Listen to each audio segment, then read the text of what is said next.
The second problem that I had with this promo is the fact that John Cena fails to realize that never give up is what failed him at SummerSlam.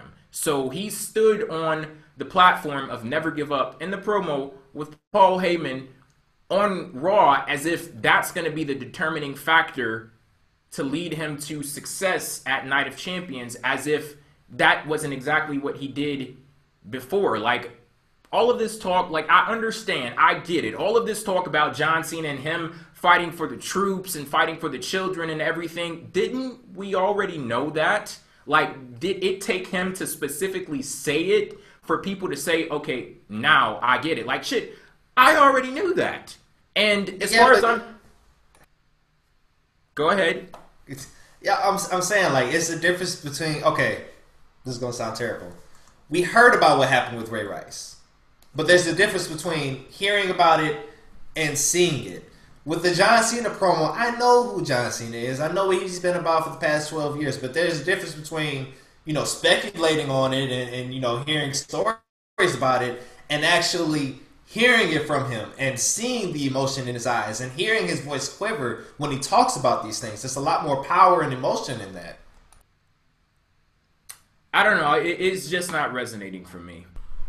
It's just not. Well, do you give any credence to the idea that maybe John Cena's done this for so long and he's been that guy for so long that the idea that there's something greater than him, there's somebody who can totally nullify all of that in just one match, and the idea that this guy cannot be beaten in that way is too much for him, and he's going to go with, I need to prove to myself, or I need to prove to everybody, and this, that, and the next thing, that never give up is going to work, and you're going to build this whole, I'm going to stand with what I know, and I'm either going to win with that or I'm going to lose with that. And then he's going to get his ass kicked again, and then you can try to build off that somehow. Is there any sort of story you could tell there, maybe in what you kind of proposed with The Undertaker at WrestleMania?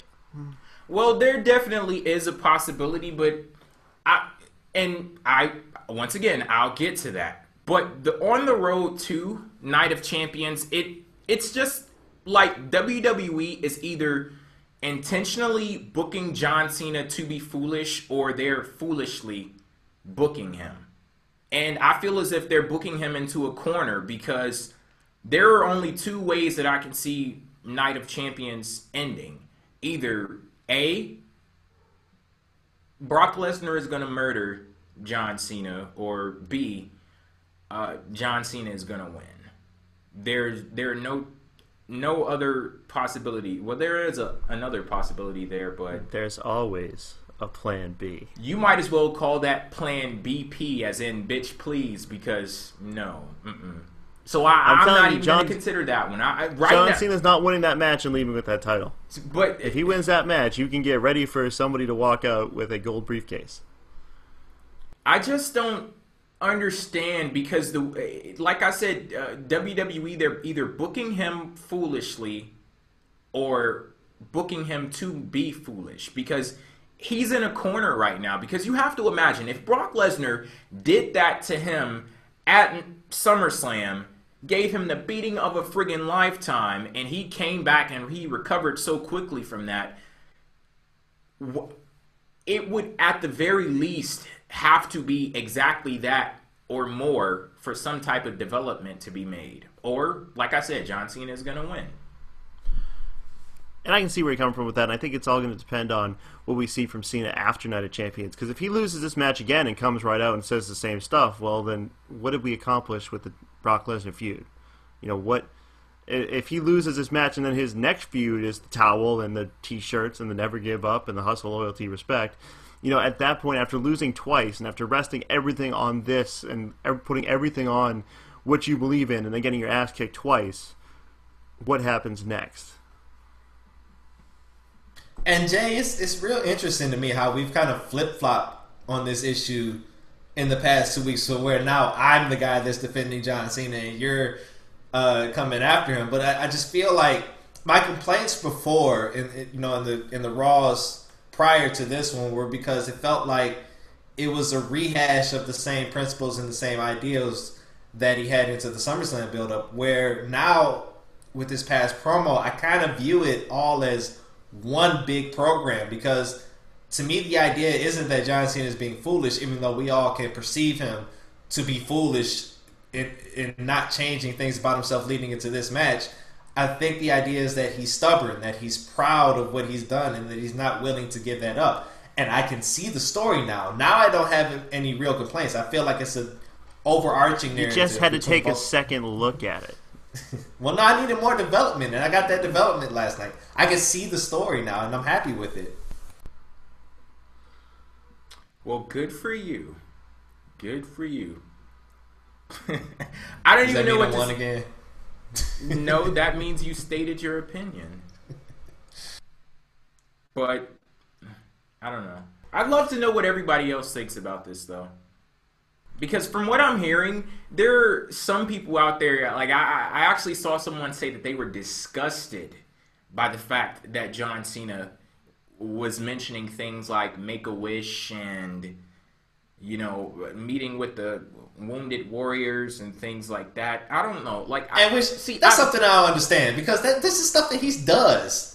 This is what he lives on a daily basis. This is what his life has been about for the past 14 years. So why are you disgusted with this? Come on now. You want to know, and I'm just bringing this up as a point. I'm not saying that I definitely don't agree, but I think the reason why someone would say that they were disgusted by John Cena mentioning those types of things, because they're the type of people, they're like, I don't like John Cena.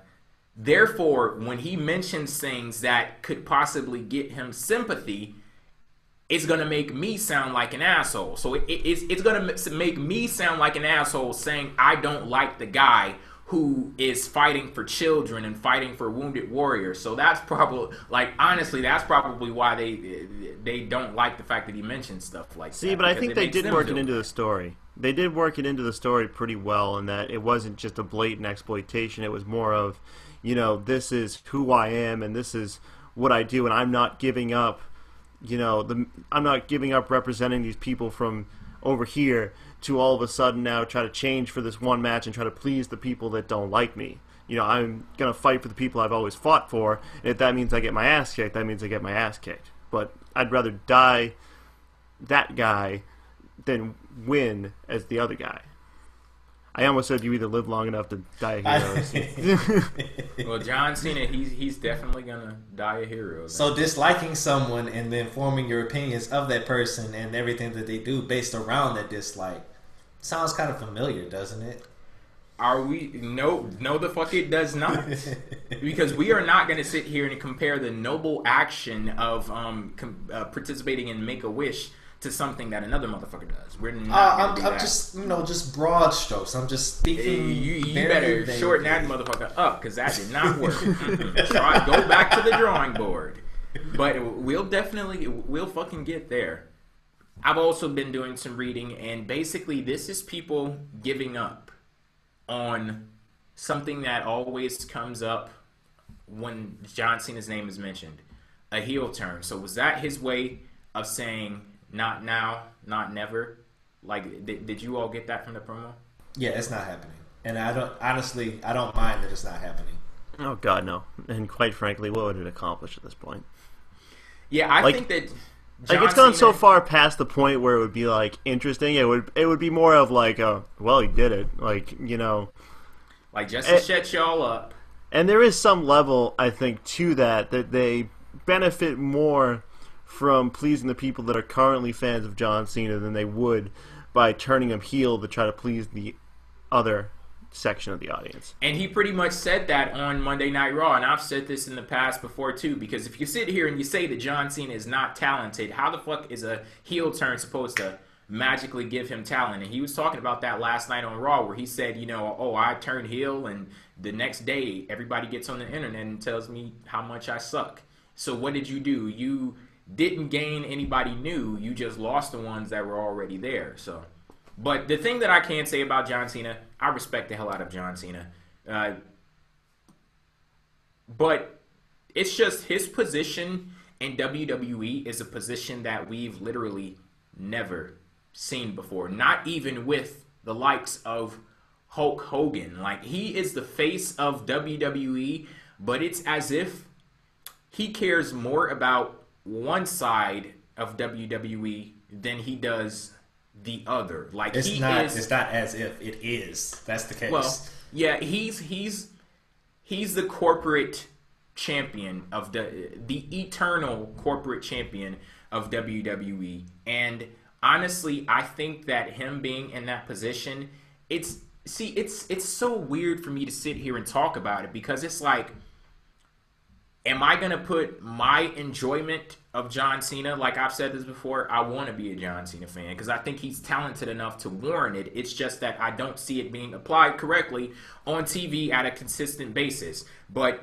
like me sitting here, am I going to put my feelings of John Cena above the impact that he has on people? Like, he goes out there and he does all of these things with Make-A-Wish. #1 wish granter in the entire history of the organization. Like, am I going to sit here as a wrestling fan and say, I'm pissed off and I hate you because you're not serving me?